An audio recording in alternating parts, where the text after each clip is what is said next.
আসসালামু আলাইকুম। আশা করি আপনারা সবাই ভালো আছেন। সকালবেলা ঈদের ছুটি এখনও চলমান। মার্কেট বন্ধ। আমি ফান্ডামেন্টাল একটা স্টক নিয়ে কথা বলতে চাচ্ছি। আশা করি আপনারা পুরো ভিডিওটা শুনবেন এবং ভিডিওটা শেয়ার করবেন। স্টক সাজেশন এবং পোর্টফোলিও ম্যানেজ করার জন্য ডেসক্রিপশন বক্সে নাম্বার দেওয়া আছে, যোগাযোগ করতে পারেন। আমি আজকে যে স্টকটা নিয়ে কথা বলবো সেটা হচ্ছে ফুয়েল অ্যান্ড পাওয়ার সেক্টরের মেঘনা পেট্রোলিয়াম।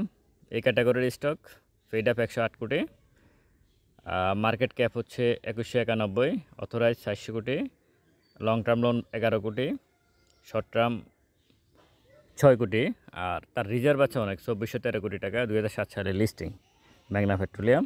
মোটামুটি যদি ফান্ডামেন্টাল ব্যাকগ্রাউন্ড চিন্তা করি তাহলে এই বিষয়টা তার আছে। এর বাহিরে 1 মিনিটে পরে আসি। আমি এর বাহিরে আরও কিছু তার ফান্ডামেন্টাল ব্যাকগ্রাউন্ডটা দেখতে চাচ্ছি, টেকনিক্যাল ও দেখাতে চাচ্ছি। সেটা হচ্ছে 1 বছর আগে যারা ছিল তারা 2% প্রফিটে আছে। দেখেন শেয়ারটা কত টাইট পজিশনে আছে। সে কোনোভাবেই সেল হচ্ছে না, মাত্র 5 লাখ টাকা শেয়ার সেল হয়েছে সর্বশেষ ওয়ার্কিং ডেজে। মানে শেয়ারটা কেউ ছাড়তে চাচ্ছে না। কেন চাচ্ছে না সেটা তো ব্যাখ্যা আছে। পি মাত্র 3.99, মানে কতটুকু সে স্ট্রং অবস্থায় আছে আপনারা বুঝতে পারতেছেন। 3.99 52 উইকের মধ্যে 139 টাকা থেকে 238 টাকা পর্যন্ত গিয়েছে। 239 টাকা, 139 টাকা থেকে 239 টাকা পর্যন্ত গিয়েছে 52 উইকের মধ্যে। আর গত বছর রেনুয়ালে তার ইপিএস ছিল 50 টাকা 11 পয়সা, আর নেট অপারেটিং মাইনাস ছিল গত বছর 46 টাকা। কিন্তু এই বছর তার সমস্ত কিছু ভালো, সব কিছুই ভালো। কোয়ার্টার 1-এ 12 টাকা 73 পয়সা, 15 টাকা 9 পয়সা কোয়ার্টার 2-তে, কোয়ার্টার 3-তে 10 টাকা 24 পয়সা। এখনও ফাইনাল কোয়ার্টার তো বাকি আছে। সেই হিসাবে এখানে যদি আমি গত বছর 50 টাকা থাকে তাহলে এবছর অলরেডি 10 টাকা 15 টাকা 25 শেয়ার বাড়ে কত, মানে 50 টাকার কাছাকাছি হয়ে যাবে অ্যানুয়ালি দেখা যাচ্ছে। আর নেট অপারেটিংটা খুবই ভালো। গত বছর যেখানে মাইনাস ছিল এবছর তার 149 পার শেয়ারের এগেনস্টে 149 টাকা আছে তার নেট অপারেটিং। খুবই পজিটিভ, খুবই পজিটিভ।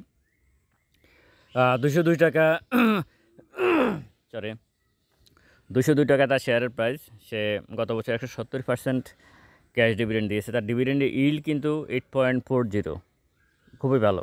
8.40 ডিভিডেন্ড ইল্ড থাকাটা মানে এটা খুবই পজিটিভ একটা স্টক। মানে যমুনা অয়েল ঠিক যেরকম, মেঘনা পেট্রোলিয়ামও কিন্তু সেরকমই একটা স্টক। পাবলিকের কাছে শেয়ার আছে 85 লাখ, পরনারদের কাছে 1 লাখ, আর ইনস্টিটিউটগুলোর কাছে 3.61 লাখ, গভর্নমেন্টের কাছে আছে 6.35 লাখ। মোটামুটি মেঘনা পেট্রোলিয়ামের ফান্ডামেন্টাল ব্যাকগ্রাউন্ডটা এরকমই। প্রতিটা বিষয়, মানে প্রত্যেকটা জিনিস পজিটিভ। এখানে একটা বিষয় নেগেটিভ নাই। আপনি ইপিএস বলেন, পি বলেন, 52 উইকের আপ ডাউন বলেন, তার বর্তমান শেয়ার প্রাইস যেখানে আছে। হ্যাঁ, গত বছর প্রাইসটা একটু কম ছিল, এটা একটা ব্যাখ্যা আছে। গত বছর 139 টাকা ছিল, কারণ তখন তার নেট অপারেটিংটা মাইনাস ছিল, সেই হিসাবে সে নিচে আসতে পারে। কিন্তু এবার সে ওটা আসে নাই। কেন আসে নাই? কারণ এখানে নেট অপারেটিংটা তার খুবই পজিটিভ। তো সেই দিক বিবেচনা করে সে এখন যেখানে আছে প্রাইসটা, আমি বলবো খুবই ভালো জায়গায় প্রাইসটা আছে। এরপর আমি যদি তার 1 ইয়ার্সে দেখি, 1 ইয়ার্সে এখানে দেখা যাচ্ছে যে তার সাপোর্ট জোন কোনোভাবে ভাঙতেছে না। প্রিভিয়াস যে সাপোর্ট জোন আছে ভাঙতেছে না, এবং তার ভলিউমও হচ্ছে না, মানে কিছুই হচ্ছে না।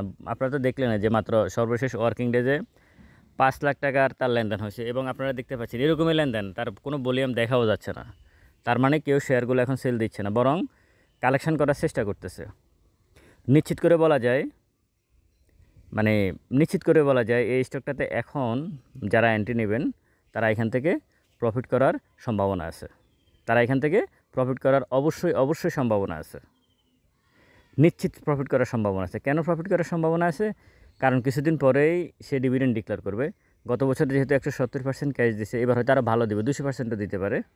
যার কারণেই শেয়ারটার প্রাইস নিচে আসতেছে না, কোনোভাবে আসতেছে না। আচ্ছা, একটা বিষয় এক ভাই আমাকে বলছিলেন যে মেঘনা পেট্রোলিয়াম বা যমুনা অয়েল, পদ্মা অয়েল, এই স্টকগুলার দুর্বল ব্যাংকেরা তাদের টাকাগুলো ডিপোজিট রাখছে, এই কারণে একটু অস্বস্তিতে আছে। এটা আসলে হচ্ছে কি, এটা তাদের ইনকাম ভালো। আপনাকে দেখতে হবে হ্যাঁ, প্রিভিয়াস ডেগুলোতে তাদের যে ডিপোজিট ছিল সেটা তারা ইয়েতে রাখছে, ব্যাংকে দুর্বল ব্যাংকগুলোতে রাখছে, ওগুলো এখানে আছে। আর দুর্বল ব্যাংকগুলো গভর্নমেন্ট এখন নিয়ে যাবে। তো এটাও পজিটিভ দিক। তার উপরে এই কোম্পানিগুলোর ইপিএস এবং নেট অপারেটিং খুবই পজিটিভ। রানিং, আমাকে দেখতে হবে যে রানিং কি কোম্পানি ভালো করতেছে কিনা। এখন সে কোয়ার্টার 1, 2, 3 সবগুলোই রানিং তার পজিটিভ। যেহেতু রানিং সবগুলোই পজিটিভ, সুতরাং পিছনে কী হয়েছে সেটাকে আমি না দেখে আমি রানিংয়ের উপর থাকতে পারি। কারণ এই মুহূর্তে আমাদের মার্কেটে যে কোম্পানিগুলো আছে বেশিরভাগ কোম্পানিরই ইপিএস এবং নেট অপারেটিং সবই খারাপ, সবগুলাই খারাপ, সব কিছুই খারাপ। তো সেদিক বিবেচনায় এই ধরনের 2-1টা কোম্পানি মার্কেটে আছে, এটা তো খুবই পজিটিভ দিক মার্কেটের জন্য, খুবই পজিটিভ দিক। এই স্টকগুলোতে যারা এন্ট্রি নেবেন এখন, বিশেষ করে যমুনা অয়েল বা এই যে মেঘনা পেট্রোলিয়াম নিয়ে আমি কথা বলতেছি, এই মেঘনা পেট্রোলিয়ামে যারা এন্ট্রি নেবেন তারা নিশ্চিত করে বলা যায় এখান থেকে অন্তত 15-20% আপনারা ক্যাপিটাল গেইনে পাবেন। ডিভিডেন্ড পেলেও আপনি প্রায় 10%-এর মতো আপনার ডিভিডেন্ড ইল্ড আপনি পাবেন। তার মানে একটা ব্যবসায় যদি নিশ্চিত প্রফিটের একটা হাতছানি থাকে তাহলে সেটা খুবই পজিটিভ।